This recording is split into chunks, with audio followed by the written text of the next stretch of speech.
Na Epístola de Paulo aos Romanos, no capítulo 13, Romanos 13, do versículo 11 até o versículo 14.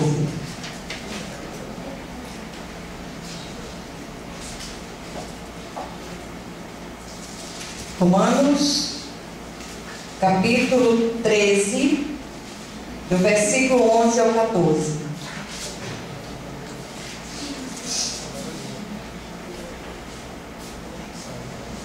Amém? Amém. Glória a Deus. Então diz assim a palavra do Senhor: e digo isto a vós outros, que conheceis o tempo. Já é hora de vos despertardes do sono, porque a nossa salvação está agora mais perto do que quando no princípio cremos. Vai alta a noite e vem chegando o dia. Deixemos, pois, as obras das trevas e revistamo-nos das armas da luz. Andemos dignamente, como em pleno dia, não em orgias e bebedices, não em impudicícias e dissoluções, não em contendas e ciúmes. Mas revesti-vos do Senhor Jesus Cristo e nada disponhais para a carne no tocante às suas concupiscências. Amém? Amém. Vamos orar mais uma vez. Pai querido, nós queremos ouvir a Tua voz nessa noite. Nos colocamos à mercê do Teu Espírito. Rogamos que Tu estejas purificando os nossos lábios e trazendo para nós uma palavra viva, uma palavra revelada. Que o Senhor abra os nossos olhos e ouvidos espirituais, que o Senhor desvende os nossos olhos, para que nós possamos compreender as maravilhas da Tua lei. Que nessa noite o Senhor possa falar de um modo especial ao nosso coração, em nome de Jesus. Amém?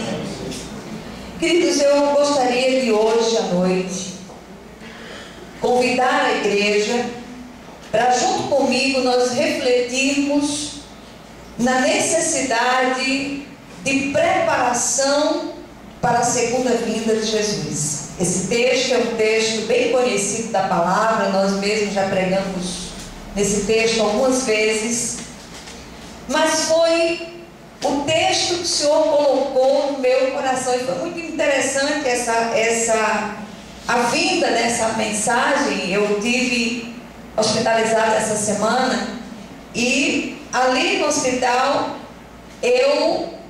o Senhor me deu essa palavra. Eu estava ali na enfermaria esperando para ser atendida e tal, e de repente essa palavra começou a fluir no meu coração, e eu disse: pronto, é isso que o Senhor quer. Eu disse a Manuela: olha, vai ali naquela enfermaria, traz um papel que eu tenho que fazer o esboço dessa mensagem. Foi assim que essa mensagem de hoje nasceu.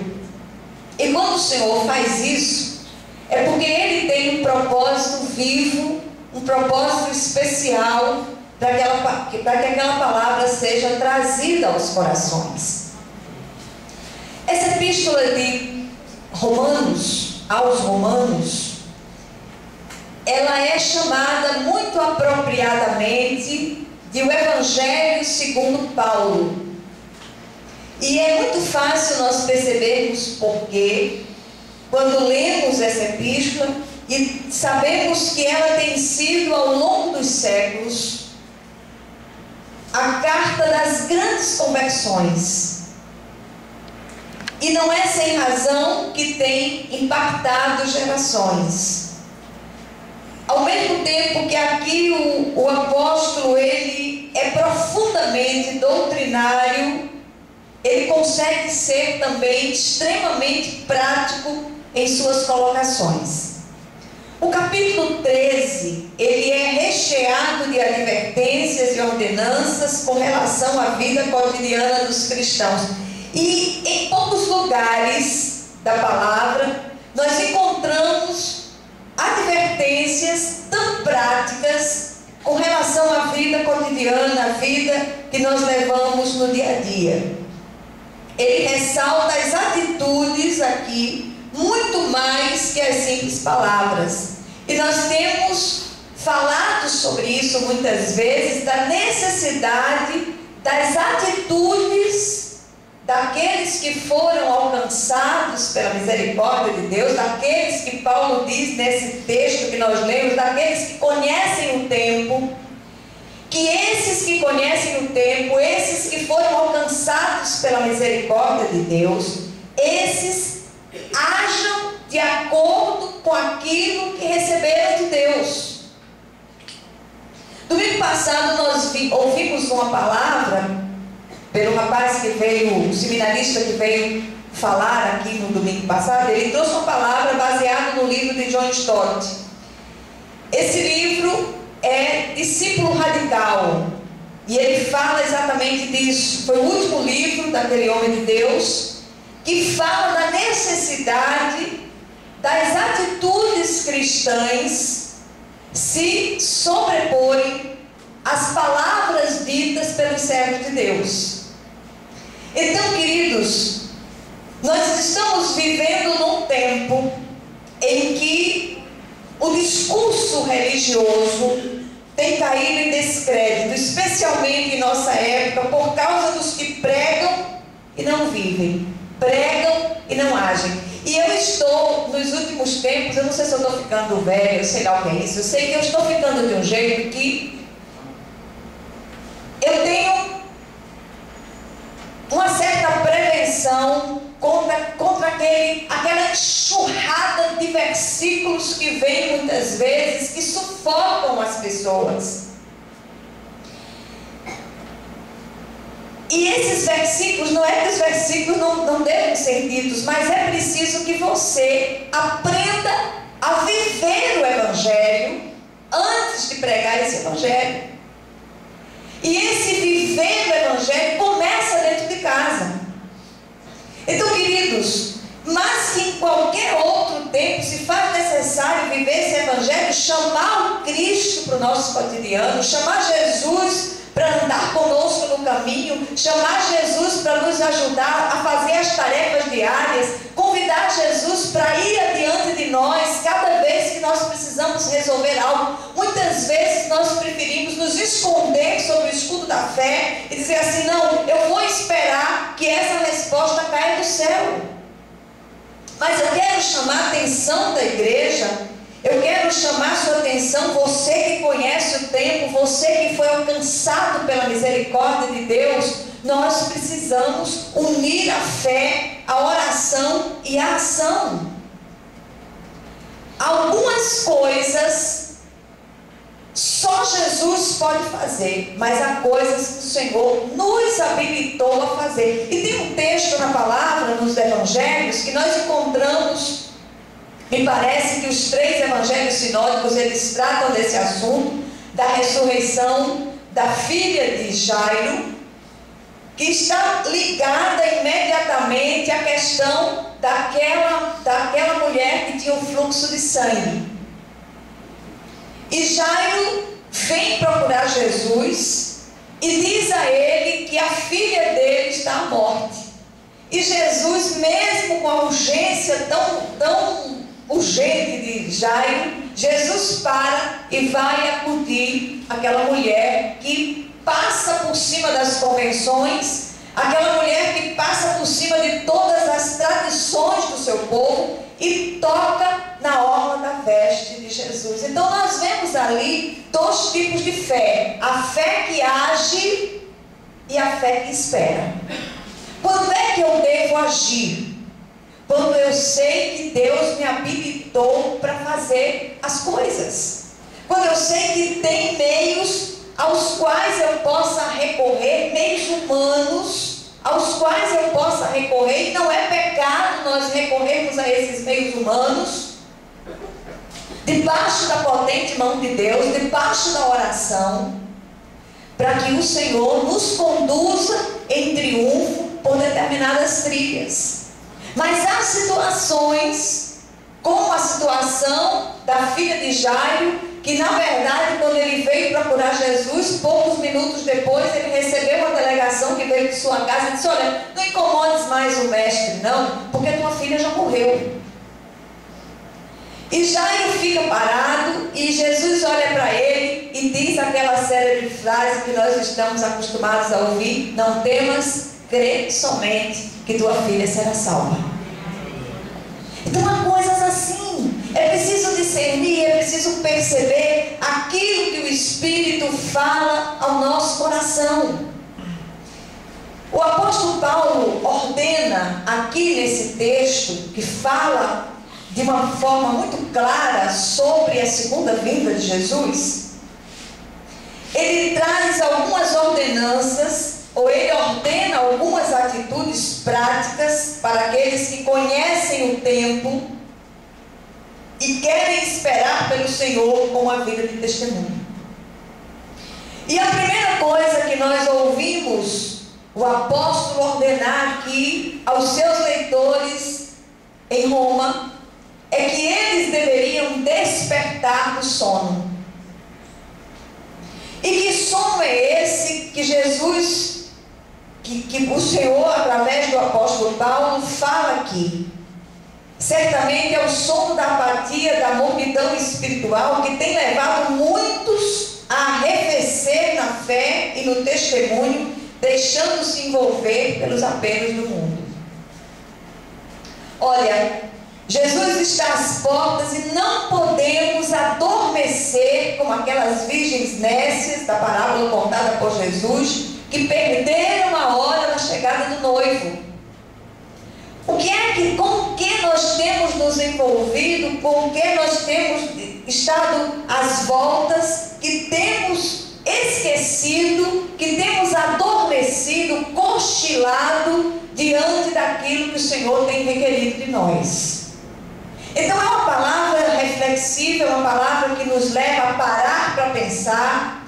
E eu costumo dizer o seguinte, que todas as vezes que nós encontramos uma ordenança na palavra de Deus, transforme essa ordenança numa pergunta e se faça essa pergunta.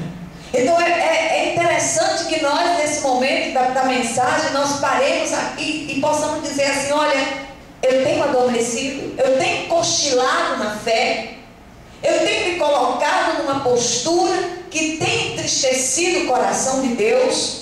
A oração vigilante é uma atitude da qual o discípulo não pode se apartar. E eu estou falando nessa noite para discípulos que querem se tornar discípulos radicais, como diz o John Stott naquele seu livro. É preciso que nós possamos ir às últimas consequências nessa postura de fé que nós temos na presença do Senhor. A segunda coisa que o apóstolo ele ordena aqui nesse texto é que nós devemos deixar as obras das trevas e nos revestir das armas da luz. As epístolas, de uma maneira geral, especialmente as paulinas, elas têm falado incansavelmente da necessidade de nos desembaraçarmos das velhas atitudes, das velhas coisas, dos velhos hábitos, do peso e do pecado que tenazmente nos assedia, e assumirmos a nova identidade de pessoas regeneradas e recriadas pelo Espírito de Deus. Eu tenho pensado muito nesses dias e eu tenho a impressão que nós estamos vivendo realmente os últimos dias, mas que tem uma avalanche de coisas e de pessoas que se levantam como vampiros espirituais, como morcegos espirituais, que vêm roubar a nossa paz, que não querem saber de Jesus, não querem ser agraciadas com aquilo que Jesus tem, mas se transformam em pedras de tropeço, que muitas vezes saem de uma igreja para outra, de uma igreja para outra, de uma igreja para outra, levando embaraço para os pés de muitas vezes da própria liderança.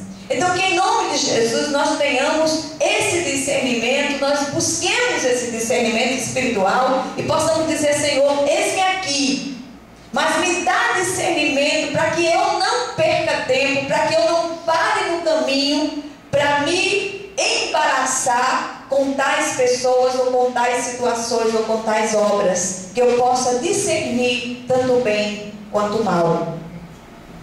Então, falta uma transformação pela renovação da nossa mente. E como fazemos isso? Como é que a nossa mente pode ser transformada, renovada pela palavra eficaz do Senhor? Não tem jeito, não tem mágica, não tem estalar de dedos, é um processo. Nós precisamos ler a palavra de Deus, e nessa palavra nós somos desafiados pelo Senhor a nos tornar discípulos de Cristo, fazendo o que Ele ordena na sua palavra. É fácil? Não.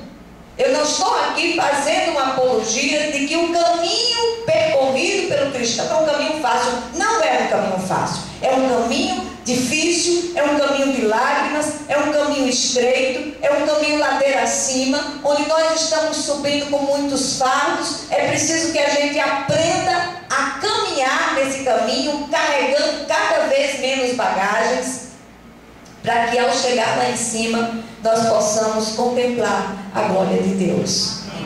Então, queridos, volto a dizer, não estou dizendo aqui que é algo fácil. Não é. É um plantio, é uma edificação. Um edifício não se constrói sem alicerce. É preciso que haja um alicerce profundo para que esse edifício espiritual cresça para a glória de Deus Pai.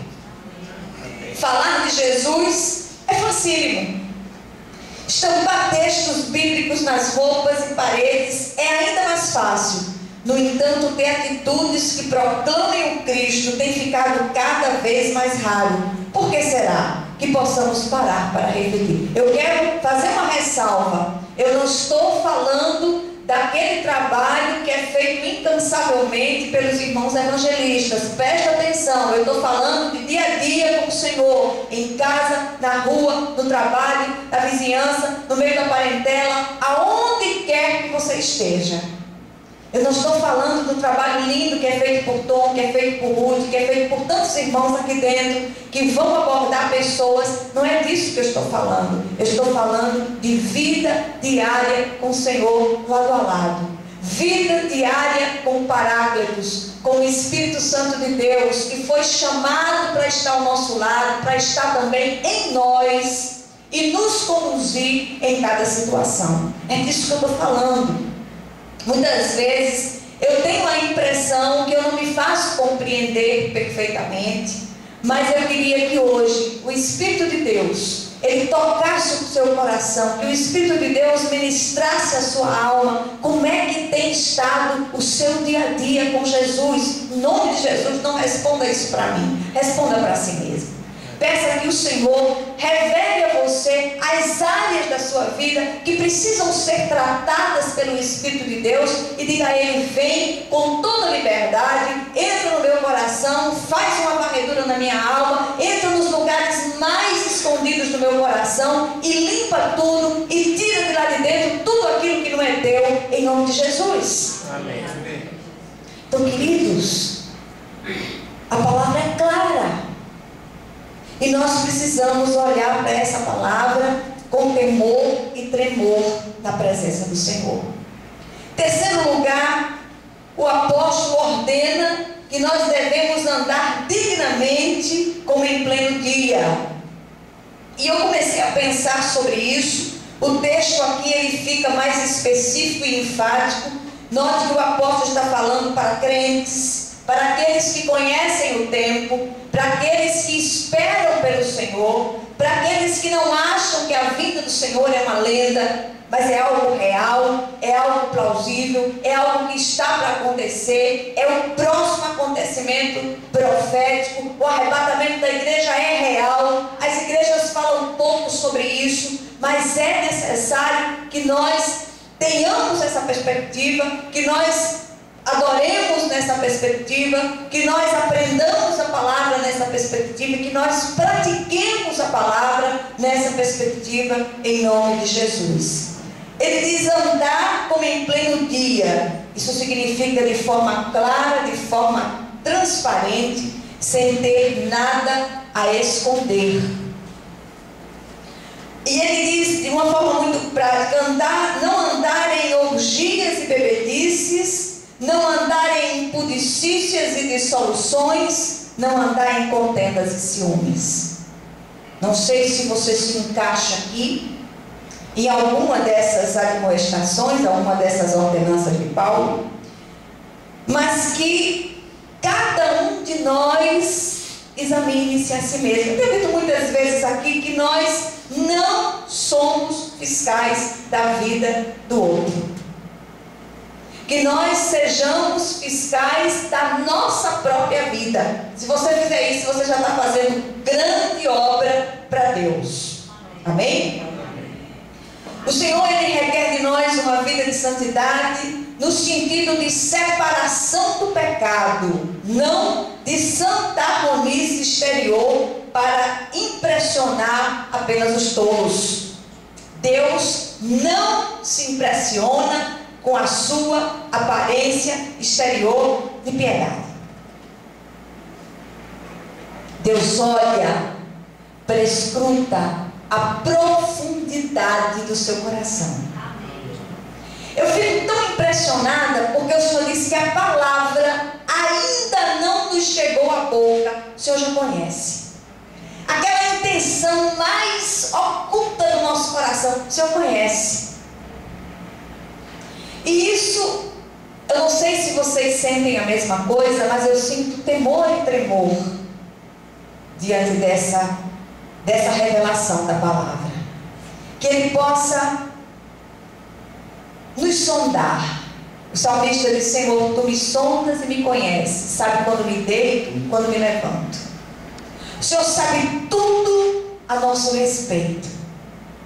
Então nós somos chamados para andar em pleno dia. Estamos no mundo, mas não somos dele, por isso não podemos ser coniventes com as suas práticas malignas. No entanto, devemos ter sensibilidade para agir e nos posicionar quando necessário. E quando devemos nos envolver com o mundo?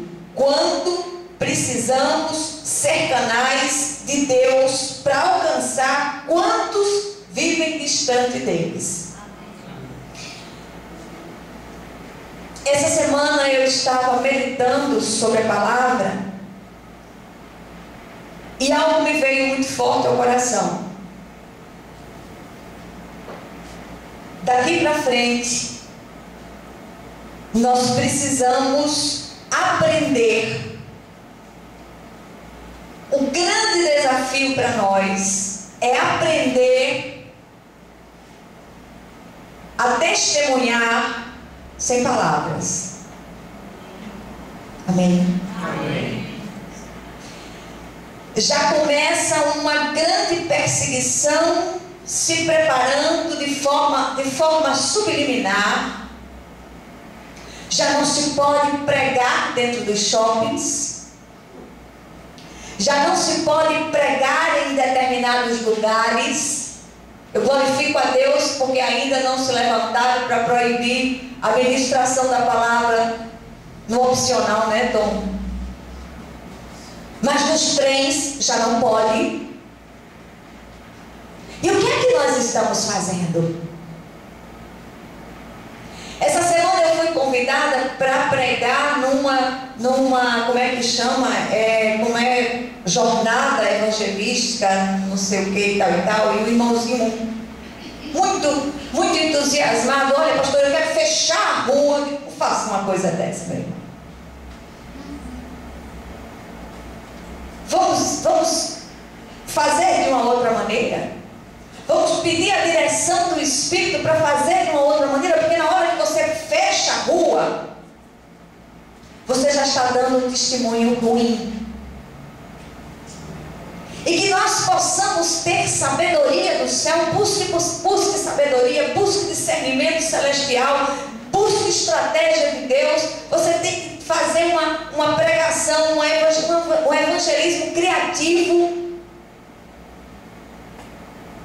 Que o Senhor possa estar nos dando graça, sabedoria para isso, em nome de Jesus. Vocês são criativos e eu sei que vão conseguir.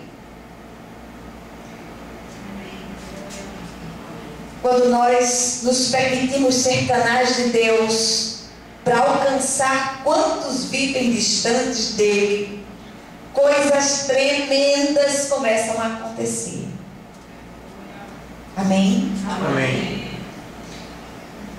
Quarta ordenança de Paulo, do Espírito de Deus através do apóstolo Paulo: revestir-se do Senhor Jesus Cristo. O segredo da santidade do discípulo de Cristo é se revestir dele. Como nós fazemos isso? A resposta está em Colossenses 3, de 12 a 16. Eu vou ler o texto na nova versão internacional, que diz assim. Vou ler devagar. Portanto, como povo escolhido de Deus, santo e amado, revistam-se de profunda compaixão, bondade, humildade, mansidão e paciência. Suportem-se uns aos outros e perdoem as queixas que tiverem uns contra os outros. Perdoem como o Senhor lhes perdoou. Acima de tudo, porém, revistam-se do amor, que é o elo perfeito. Que a paz de Cristo seja o juiz em seus corações, visto que vocês foram chamados a viver em paz, como membros de um só corpo, e sejam agradecidos. Habite ricamente em vocês a palavra de Cristo.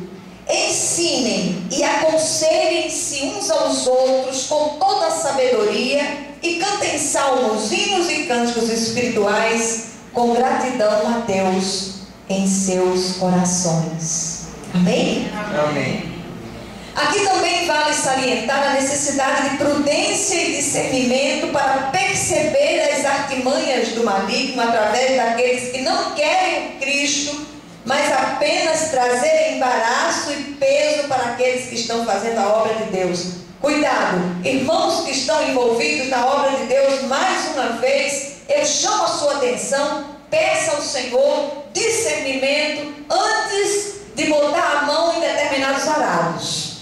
Amém? Amém. O Senhor nos ordena a ser simples como as pombas e prudentes como as serpentes. Quinta e última ordenança de Paulo nesse texto: nada dispor para a carne no tocante aos seus desejos. A carne é sem dúvida o pior dos inimigos do homem, juntamente com as ofertas do mundo e os estímulos do adversário. Ela se coloca como um grande desafio a ser vencido pelos santos de Deus. Paulo ordena aqui a não nos deixarmos dominar pelos apelos da carne. A carne não se converte, precisa ser domada, subjugada no tocante às suas inclinações. Qual a inclinação da sua carne? Nem me diga que eu não quero saber. Por que ela clama dia e noite? Qual o anseio furioso do qual você não consegue resistir ou domar? Identificou? Amém, Jesus. Então, além de identificar, mate a carne de fome nessa área específica. Jejue aí, jejue nessa prática, até completa libertação. O autor de Hebreus diz que ninguém resistiu ao pecado até o martírio, até o sangue. Se você resistiu até aqui e caiu, você podia ter resistido mais. Nem que você dissesse: olha, eu morro, mas não faço. É um desafio para nós. É um desafio para mim, é um desafio para você, é um desafio para o pastor Malta, para cada um de nós. Ninguém está fora dessa palavra. Todos nós precisamos dessa palavra. Precisamos ser cortados por ela para que ela faça a diferença na nossa vida. O que precisamos aprender como discípulos de Jesus? Em primeiro lugar, precisamos despertar e nos preparar, pois o Senhor está às portas. Segundo lugar, precisamos ter atitudes que proclamem o Cristo e falem mais alto que as nossas próprias palavras. Terceiro lugar, precisamos andar em pleno dia de forma transparente e nos dispor a ser canais para alcançar quantos vivem distantes de Deus. Quarto lugar, precisamos ter Jesus como paradigma, nos revestir dele, seguir seus passos e pelo Espírito agir como ele agiu. Só pelo Espírito. Eu não estou propondo aqui nessa noite, como a série de palavras que o Espírito tem trazido à igreja, até com pessoas que não combinaram nada, mas que trazem a mesma palavra. Eu não estou propondo um esforço mecânico de sua parte. Se você entrar nessa, você vai se dar mal. Mas eu estou propondo uma busca, uma submissão ao Espírito de Deus, para que Ele, em parceria conosco, possa fazer essa obra santificadora e preparadora de cada um de nós para a vinda de Jesus. Em quinto e último lugar, precisamos jejuar em cada área de nossa carne que nos tem escravizado. O que tem escravizado? Então, cada um conhece as suas fraquezas, que possamos nos submeter ao Senhor e diante de cada uma dessas ordenanças, nós possamos dizer, tornar cada uma dessas ordenanças uma interrogação e fazer essas perguntas para nós mesmos. Amém? Que o Senhor aplique essa porção da palavra ao nosso coração, em nome de Jesus. Vamos nos dividir para orarmos uns pelos outros. Queria pedir os varões que